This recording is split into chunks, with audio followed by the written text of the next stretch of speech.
Okay, so the next unit still deals with quadratic relations, and we're going to do a little bit of factoring, but it's a little bit less intense and a little bit more procedural. So those of you that prefer to sort of have like a step 1, step 2, step 2, 3, whatever, this unit is definitely more like that. So when you were in grade 9, you dealt mostly with linear models, linear data. So you would have had to find the first differences in between numbers, and you would have, if they were constant, then it was linear, and you would have got a straight line. So in quadratic data, then the model is more of a curve, and sometimes a curve of best fit if it's experimental data, but what we're going to do is draw a smooth curve through the data points. So we're not going to be dealing with lines. We're going to be dealing with a quadratic shape, which is called a parabola. So this lesson sort of just goes through a little bit about the two simplest parabolas, okay, to get you used to the terms we're going to use. Okay, so differences, like you're going to subtract the values, and we always subtract the y values when you have evenly spaced x values. So x in a and b is 1, 2, 3, 4, 5. They go up by 1. And then first differences, you calculate the difference between the x values. So if you do negative 10 minus 4, you're going to get negative 6. Negative 4 minus 2, negative 6. Negative 2 minus 8, negative 6. 8 minus 14 is negative 6. So these values all go up by the same amount. If you went the other way, 14 minus 8, 8 minus 2, 2 minus negative 4, negative 4 minus negative 10, you would just get positive 6. So we're going to look more at cases where the first differences are not equal, and then what does that mean about the function? So 28 minus 9 is, 28 minus 19 is positive 9. 19 minus 12 is positive 7. 12 minus 7 is positive 5. 7 minus 4 is positive 3. So then here we have unequal first differences.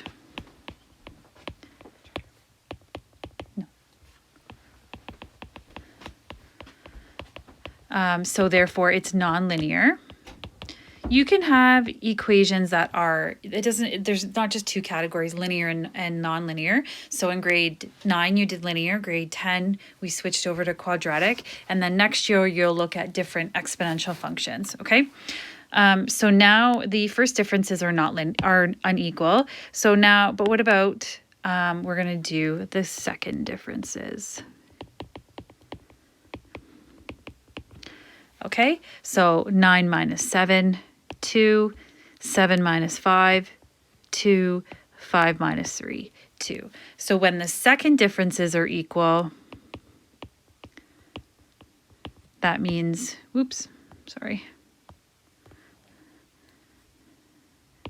that means it's quadratic. And we're going to look at how the second differences relate to the shape when we get to the graph section. Okay, so when you talk about the degree of the polynomial, you're looking for the highest exponent, basically on the x value. So if the degree is 1, it's linear. If the degree is 2, is quadratic. And again, you can have degrees that are greater than 2, which would be exponential, nonlinear, but we're not gonna worry about those. Okay, so in the first case here, we have linear because the x value has an exponent of 1. Here, the x value has an exponent of 2. That's quadratic. And then here, this is tricky. So you have to make sure that it is the expanded form. Okay, so here you would have to distribute this 3. So you get, not 3x, sorry, 6x squared plus 12x. So then again, the highest exponent here is 2, so that makes it quadratic. And then this one, you can expand it, but you don't have to because the 2 out here doesn't have an x. So then this is just a 1, so it's linear. Okay, so again, last year you would have done grade 9. In grade 9, you would have done linear. You would have drawn tons of lines of best fit. You would have calculated the slope and seen that the rate of change is constant. The exponent on the x is 1.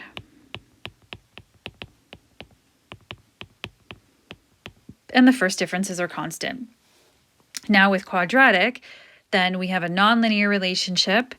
The degree is 2.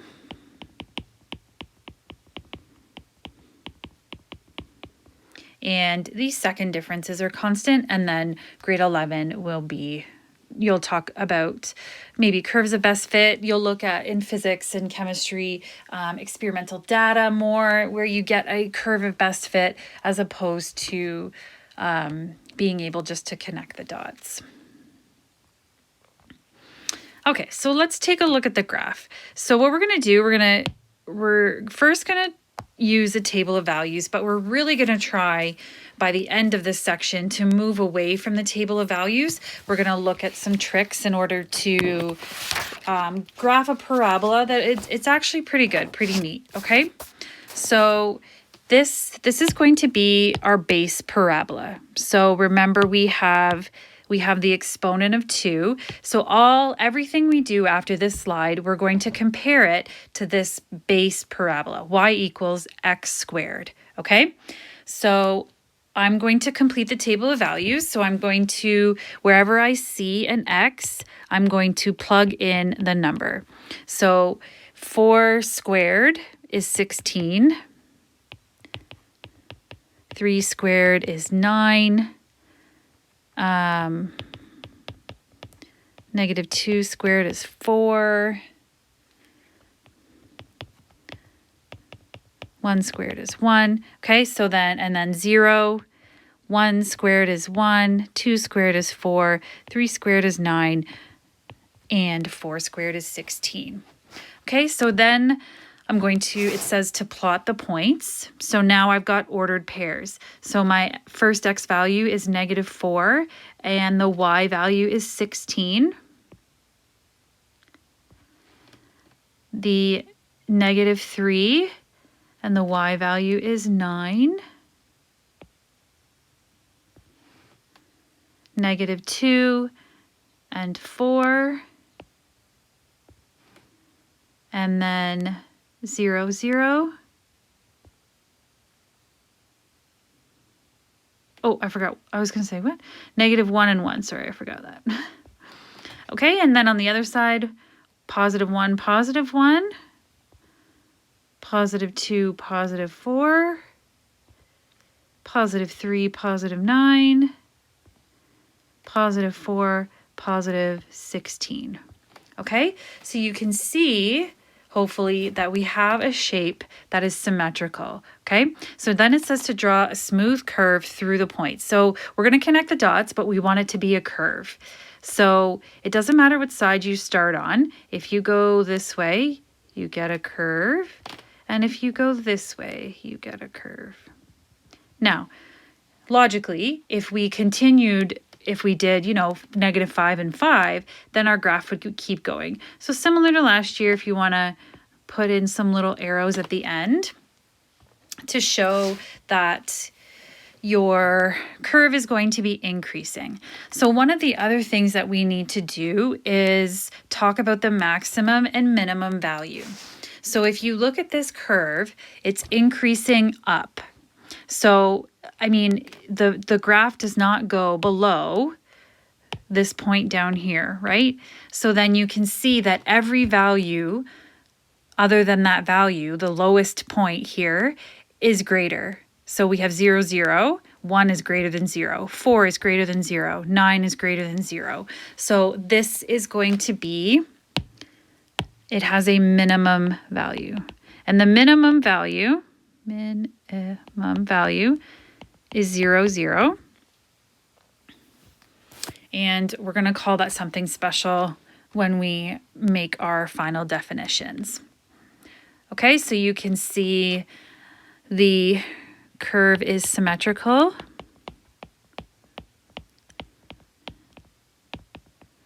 And we say that it's symmetrical around or across the y-axis. So if you like highlighting, like this is the line of symmetry, right? The graph is symmetrical on either side of that. We're going to talk about max and min. We're going to talk about what that minimum point, what we call this. So actually, I'm going to make that a special color too. We're going to come back to this graph, okay? Okay, so let's look at the next simplest, I guess, parabola, which is we have now this negative sign here, okay? So what that means is now we've got, when you do the graph, oh, I've got the wrong grid. When you do the graph, now we are going to, go, we have to keep that negative sign. So negative 4 squared. So normally negative 4 squared is 16, but then that's like negative 16, okay? And then negative 3 will be negative 9, negative 2 squared, negative 2 squared is negative 4, negative 1 squared is negative 1, 0, and now we've got negative 1, negative 4, negative 9, and negative 16. So again, we're going to get symmetry, but our graph is going to be symmetrical in a different way. Okay, so first of all, I put the wrong grid in here. So what we can do is,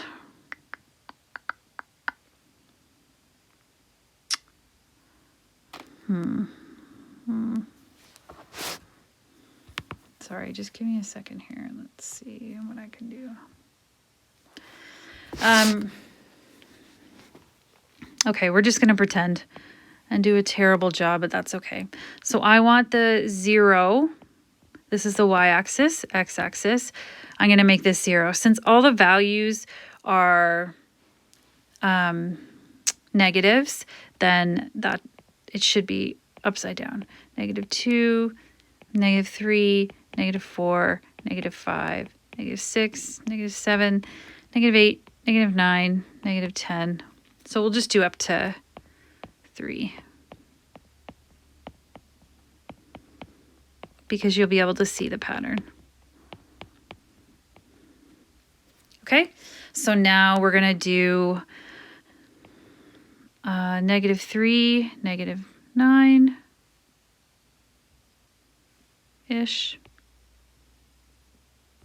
We're going to do negative 2,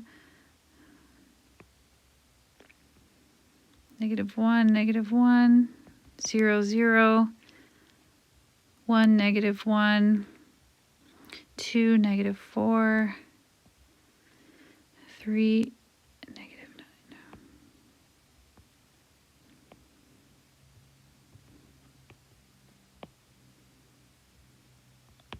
Okay, so still symmetrical around the y-axis.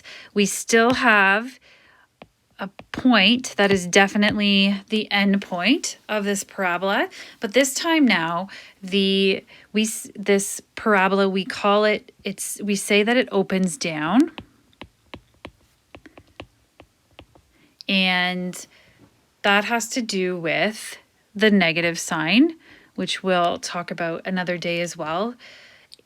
Again, trying to quickly graph these parabolas without making a table of values.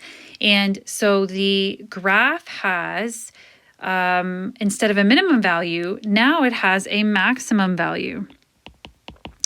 All of these values are smaller than the maximum value of 0, 0.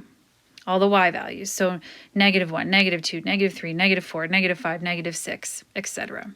I'll fix your note, and then you guys can you can draw a nice graph, nicer than mine. Okay? So these are the two most basic parabolas. So the graph of a quadratic relation is called a parabola.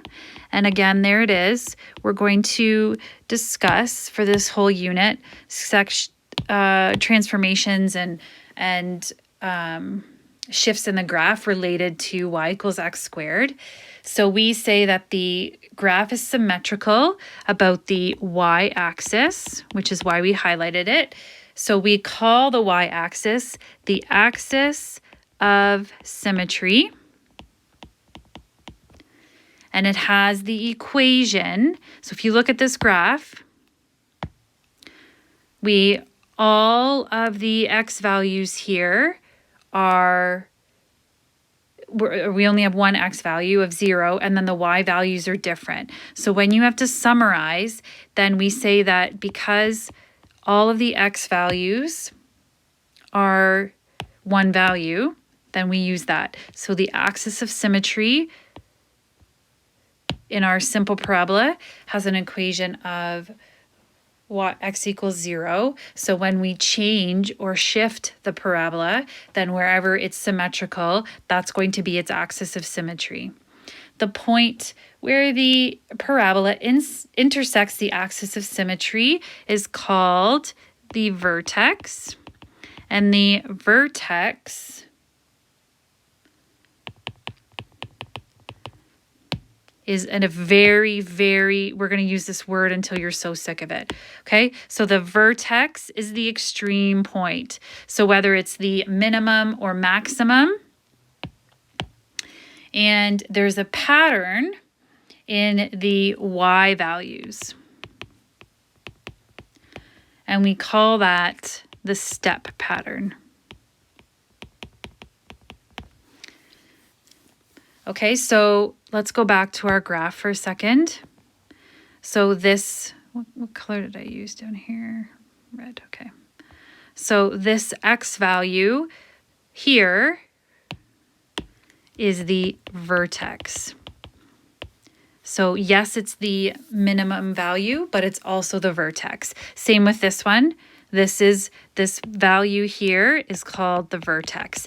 And the vertex is going to be so important because we're going to eventually use it to tell us what the y value, what the axis of symmetry is, what the optimal or extreme value is. So whether it's a minimum or maximum. So the vertex, we're going to spend a lot of time trying to figure out what the vertex is. Okay. And another thing that we need that is very useful for parabolas is called the step pattern. So if I didn't do this because I wanted to wait, calculate the first differences. Okay, so if we calculate the first differences here, then we've got 16 minus 9, which is 7. 9 minus 4 is 7. 5.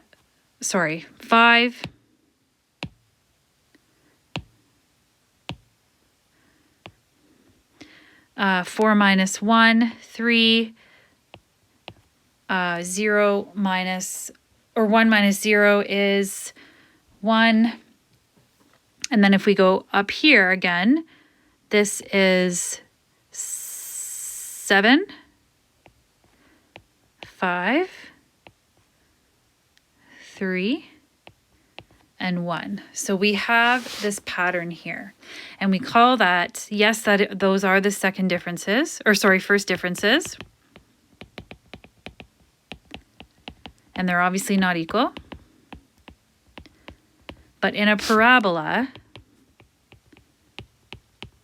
we call it the step pattern.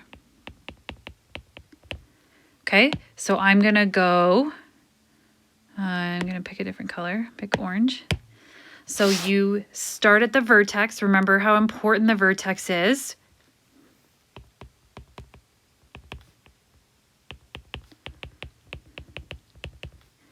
And you always go over 1 because when we talk about the step pattern, up here, it talks about that, where is it?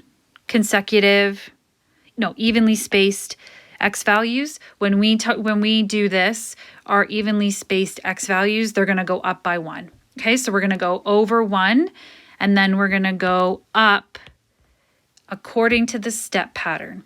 So we go over 1, up 1. And then we go over 1, up 1, 2, 3. And then we go over 1,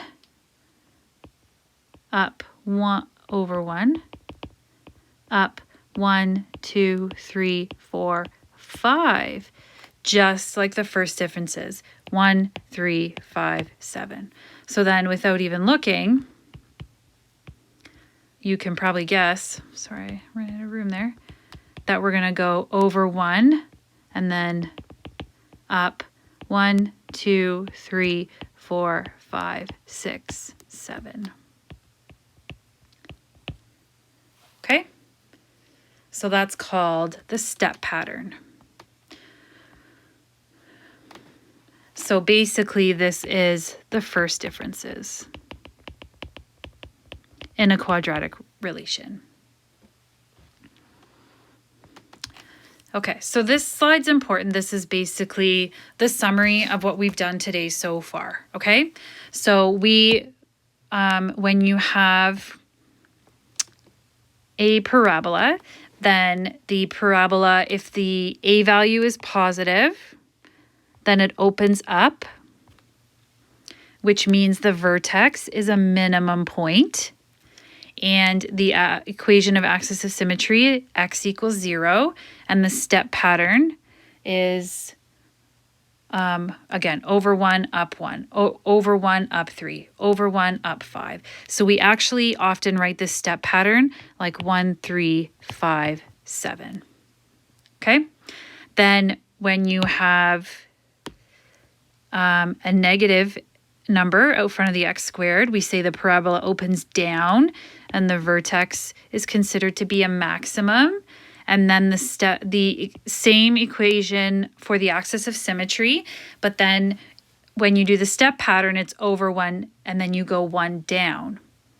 So if you look at this graph, this parabola, over 1, down 1, over 1, down 3, over 1, down 5. Or if you're going more negative, down can be -1, -3, -5. So when we write the step pattern, when there's a negative, we write -1, -3, -5, -7. Okay, so this lesson is not too long, just to get you used to sort of the terms that we're going to talk about. So take a look at the homework. It is pretty straightforward. It's just right from here, and then there's nothing in your textbook, and so please give it a try.